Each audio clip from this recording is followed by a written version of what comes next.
Oh, it's a great day because Warren Mendez is here cooking up one of his delights. What have you got installed today?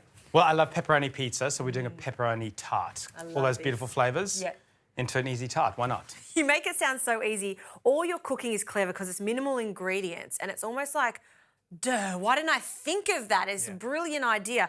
So puff pastry. Exactly, and that's kind of the point because, you know, in pizza you've got that beautiful, you know, dough that you've got at the bottom, but here we're going to have crispiness and flakiness, but you're only going to get that from butter puff pastry. Great. So, you know, pizza, absolutely love pepperoni pizza. It's probably my favourite flavour. And so you're a Hawaiian pizza type, aren't you? Why do you say that?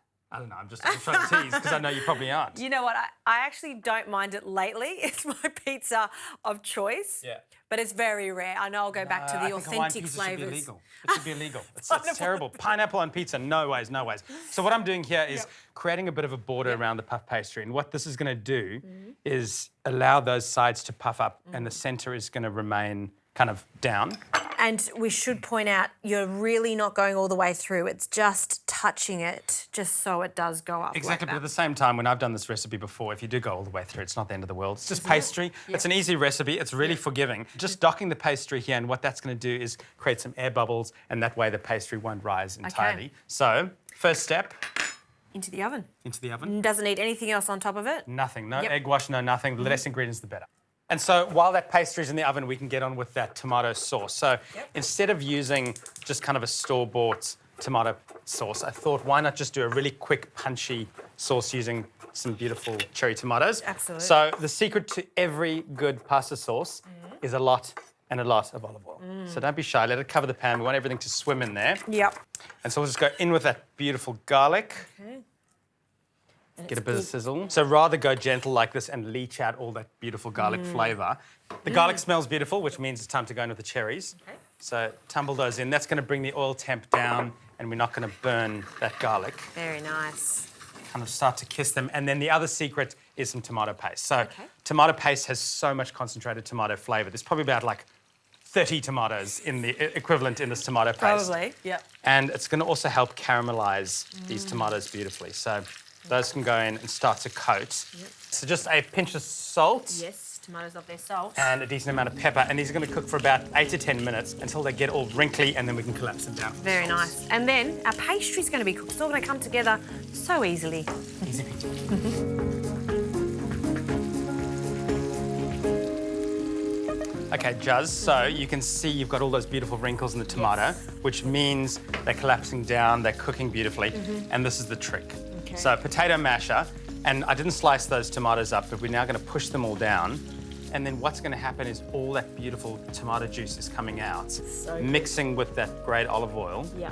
And then it's going to make the most beautiful flavour. I mean, even this as a pasta sauce. Toss this through some pasta with some basil, and that's delicious by itself. What we're going to do is cook this down a little bit more until it starts to kind of caramelise and catch a bit on the pan. Yep. And then if you can slice up some of that beautiful cheese, I'll slice up some salami, and we'll be good to go. Sounds good. On the next stage of our tart.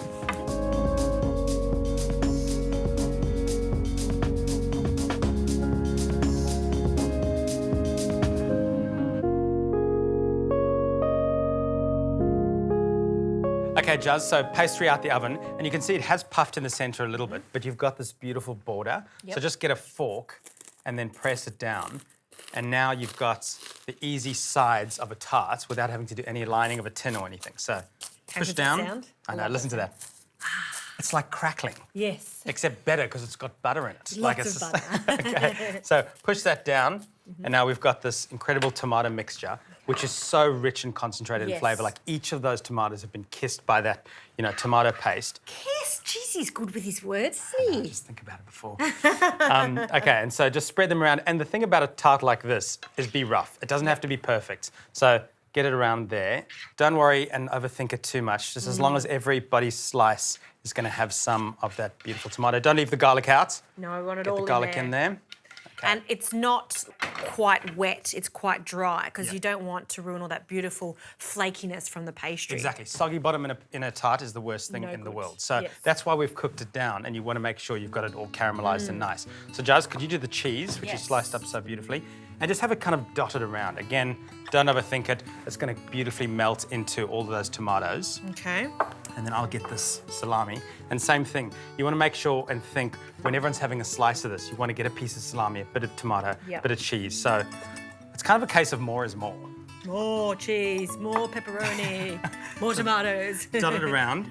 And then we're going to go into the oven for about 10 more minutes. We'll crank it up to 200. Okay. This is going to be bubbling, golden. The house is going to smell of pepperoni. Oh, this is such a good idea. Perfect.